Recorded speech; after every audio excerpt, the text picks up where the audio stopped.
ጸጉራችሁ ኮርሊ ለማድረግና ፍሪዝ እንዲሆንላችሁ በተለይ ደግሞ ምንም ነገር ሽታ ያለው ነገር ብትቀቡ ይሄንን ሻምፖ ሰርታችሁ ብትቀቡ በጣም ውጤታማ ትሆናላችሁ። ትላንትና በነገርኳችሁ መሰረት እንግዲህ ትላንት የሽበት ቪዲዮ ለቅቄላችሁ ነበርና እሱን ቪዲዮ ስትሰሩ አንዳንዴ ሽታ ያለው ነገር ሽንኩርት ከተጠቀማችሁ ሽታ ያለው ነገር ከተጠቀማችሁ ይሄንን ሻምፖ ቤት ውስጥ ሰርታችሁ መጠቀም ትችላላችሁ። እንዲሁም ለምን ያህል ጊዜ ይቆያል የሚለውን ማብራራላችኋለሁና ሰላም ቤተሰብ እንዴት ናችሁ? ሰላም ናችሁ? እኔ በጣም ደህና ነኝ። እግዚአብሔር ይመስገን። እናንተም በያላችሁበት ሰላማችሁ ይብዛ። በዚህ አጋጣሚ ላይክ፣ ሼር እያደረጋችሁ ለምታበረታቱኝ ምርጥ ምርጥ ኮመንት ለምትጽፉልኝ በጣም አመሰግናለሁ ማለት ነው። ዛሬ ምርጥ ሻምፖ አብረን እንሰራለን። በመጀመሪያ የተጠቀምኩት ተልባ ነው። ተልባ ለጸጉር እድገት፣ ለጸጉር ልስላሴ፣ ጸጉራችሁን ኮርሊ ነው የሚያደርግላችሁ። እንዲሁም ደግሞ የተልባ ጄል ገበያ ላይ ራሱ ከምትገዙ እንደዚህ ቤት ውስጥ ጄል ሰርታችሁ መጠቀም ትችላላችሁ።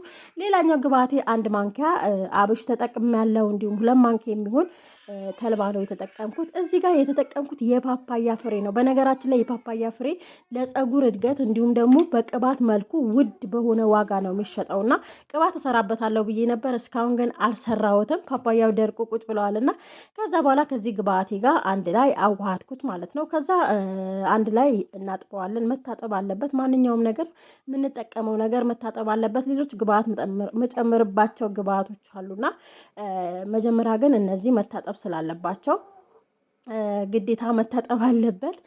አንድ ዙር አጥቤዋለሁ። ካጠብኩ በኋላ የተጠቀምኩት ሙቅ ውሃ ነው። ሙቅ ውሃ የተጠቀምኩት በነገራችን ላይ ሰዓት አልነበረኝም እና ያው ከልጆች ጋር ስለሆንኩኝ ወዲያውኑ እንዲደርስልኝ ነው ማለት ነው። እናንተ ግን ቀዝቃዛ ውሃ መጠቀም ትችላላችሁ።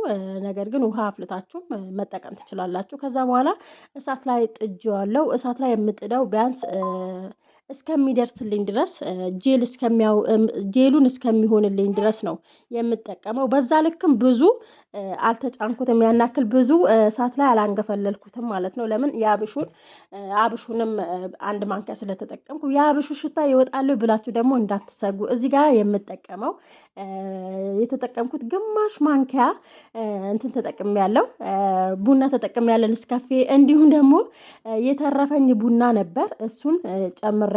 ወይኔ እሱን ለካ አልቀረጽኩትም ማለት ነው። የተረፈኝን ትንሽ የተረፈ ቤት ስንጠጣ የተረፈ ቡና ነበር፣ እሱን ጨምሬያለሁ ማለት ነው። እዚህ ጋር ያካክሰዋል፣ የእንትኑ ሽታ በቡና ያካክሰዋል። ያው ቡናው እዚህ ጋር ጨመርኩት እና በኤዲት ሳረግ የረሳሁት መስሎኝ ስለነበር ነው። ሌላኛው ደግሞ የጨመርኩት የሮዝሜሪ ሻይ ነው። በነገራችን ላይ ይሄንን የሮዝሜሪ ሻይ ካገኛችሁ እርጉዝ ይሁናችሁ ወይም ደግሞ አራስ ይሁናችሁ በተለይ ጡት የምታጠቡ በጣም አሪፍ ነውና ተጠቀሙት። በጣም ነው የጠቀመኝ። ጡት ለልጆች ጡት ያመጣል፣ ወተት ያመጣል እና በጣም ነው የጠቀመኝ። በተለይ ሆስፒታል ሆኜ በጣም ጠቅሞኛል እና እስካሁን ድረስም እጠቀመዋለሁ። ምናልባት አዲስ አራስ ልትሆኑ ያሰባችሁ ይህንን ሻይ አግኝታችሁ ብትጠቀሙ ሪኮመንድ አደርጋችኋለሁ ማለት ነው።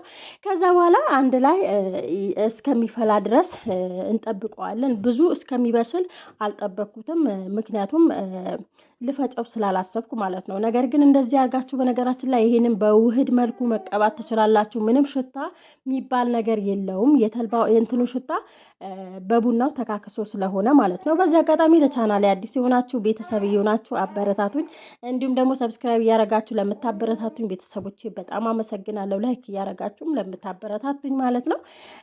ከዛ በኋላ እስከሚፈላ ድረስ ቢያንስ ተልባውን ትንሽ እስከሚወፍር ድረስ እንጠብቀዋለን። ተልባ የተጨመረበት ነገር በነገራችን ላይ በተቀመጠ ቁጥር እሳቱን አጥፍታችሁ ራሱ ብታስቀምጡት ራሱ ይወፍራል። ተልባው ጄሉ እየወጣ ማለት ነው።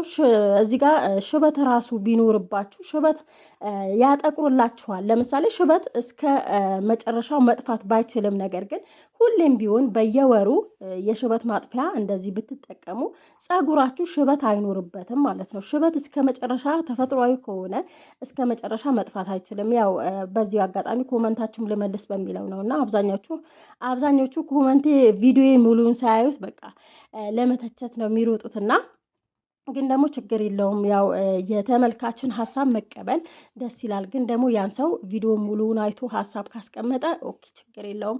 እና ለማንኛውም ሽበት ሙሉ በሙሉ ማጥፋት ባይቻልም ግን ሽበትን ማጥቆር ይቻላል። ሂና ስትጠቀሙ ራሱ በየወሩ ብትጠቀሙ በየ45 ቀኑ ስትጠቀሙ ሽበቱን ይጠፋል። ግን ደግሞ በዛው ልክ ደግሞ ጸጉራችሁ ይበላዋል። በዛ ልክ ጸጉራችሁ ይሰባበራል።